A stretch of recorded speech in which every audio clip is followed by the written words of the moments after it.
So Wanaparthy నుంచి వచ్చారు, అవకాశం కోసం చూస్తున్నారు, పాడడం కోసం కానీ యాక్టింగ్ కోసం కానీ ఏమైనా ప్రయత్నాలు చేసారు? ఎప్పుడైనా ఎవరైనా అడిగే ప్రయత్నం చేసారా? షార్ట్ ఫిల్మ్స్ తీసే వాళ్ళని మెసేజ్ పెట్టాను కానీ ఎవరంతా పట్టించుకోలేదు.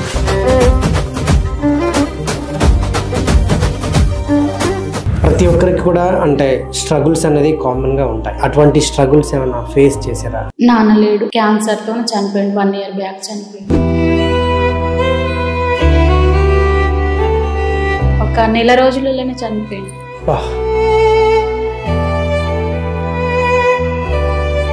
నాన్న లేని లోటు ఏమైనా తెలుస్తుంది? చాలా కోపం వస్తుంది. నాన్న మీద చదువుకుంటే కొంచెం.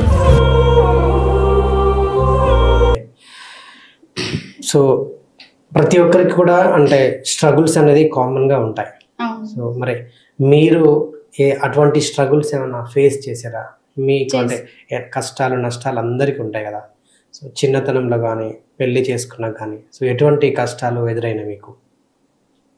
ఫ్యామిలీవి మామూలుగా ఫ్యామిలీ ఇప్పుడైతే ఏం లేవు, బెటర్. ఇప్పుడు చిన్నప్పుడు చాలా, నాకు 10 ఏళ్ల వయసు ఉన్నప్పటి నుంచి కష్టాన్ని చేసిన సార్.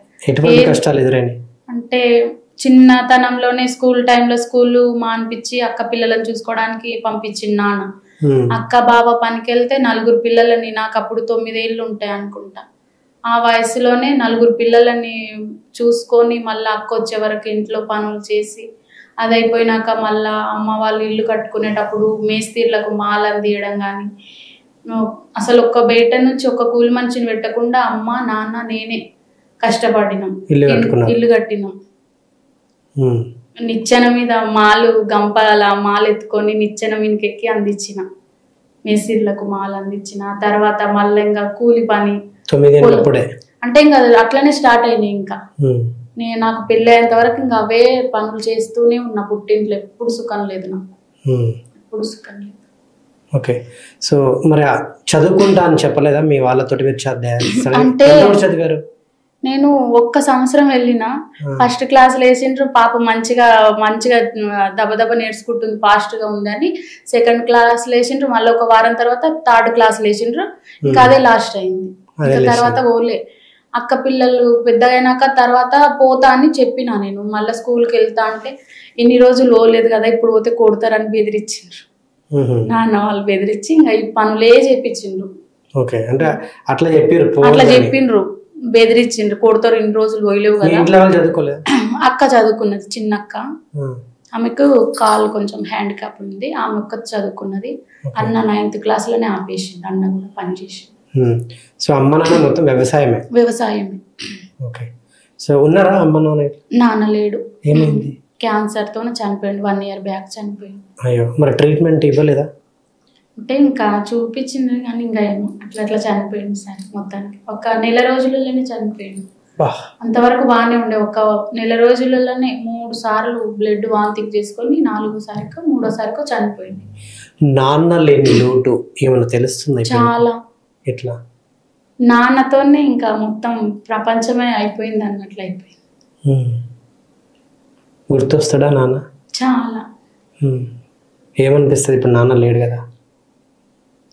కోపం వస్తుంది నాన్న మీద. చదువుకుంటే కొంచెం బాగుండే కదా. ఎవరి కోసం అయితే నేను చదువు మానేసిన్నో వాళ్ళే నన్ను ఇప్పుడు లేకుండా ఉంటే బాగుండేది అని కోరుతుంది. అందుకే నాన్నని తిట్టుకుంటా అప్పుడప్పుడు, నన్ను ఎందుకు చదివిపియలే, పెద్ద కూతురు మీద ప్రేమతో ఉన్న నా జీవితాన్ని నాశనం చేసినావు కదా, చదువు లేకుండా అన్యాయం చేసినావు కదా. చాలా బాధ అనిపిస్తుంది సార్. ఇప్పుడు ఎక్కడికి వెళ్ళి ఎవరిని పని అడిగినా ఎంత చదువుకున్నావు అని అడుగుతారు. ఒకటి బాధ, కోపం వస్తుంది. నాన్న చాలా గుర్తుకొస్తాడు. ఇప్పుడు నాన్న లేని లోటు అయితే మీకు తెలుస్తుంది? చాలా తెలుస్తుంది. సో ఏంటి ఇప్పుడు నాన్న లేకపోవడం వల్ల అంటే ఎటువంటి ఇబ్బందులు ఎదురైనాయి? ఆయన వెళ్ళినాక ఆయన ఉండుంటాయి, రాకపోయేట ఎటువంటి ఇబ్బందులు ఎదురు? ఆయన ఉండుంటే ఇప్పుడు నన్ను మాట్లాడేటోళ్ళందరినీ చెప్తుండే. ఆయన ఉంటే నన్ను వెనుకలేసుకొని మాట్లాడుతుండే. నన్ను మా ఇంట్లో నువ్వు కరెక్ట్గా మాట్లాడుతుంది ఈమె అని చెప్పేది నాన్న ఒక్కడే. ఇప్పుడు నిన్ను ఎవరు మెచ్చుకోకున్నా సరే కానీ నువ్వు ఉన్నదే కరెక్ట్ అట్లనే మాట్లాడాలి అని చెప్పేది నాన్న ఒక్కడే నన్నుగా అర్థం చేసుకున్నా. ఇంకెవ్వరు లేరు. అమ్మ కూడా అంతే. అమ్మ 2 అక్కలు, అన్న, ఇప్పుడు అందరు ఒకటై నన్ను లేకుండా ఉన్నా బాగుండు అనుకుంటుండ్రు. అంటే ఇప్పుడు వాళ్ళకి దూరమేరా మీరు? అవును. ఎందుకు? చిన్న గొడవ వల్ల వాళ్ళు ఇంకా వాళ్ళ మనసులో ఉన్న ఆవేదన, నిజ స్వరూపం మొత్తం బయటికి పెట్టేసి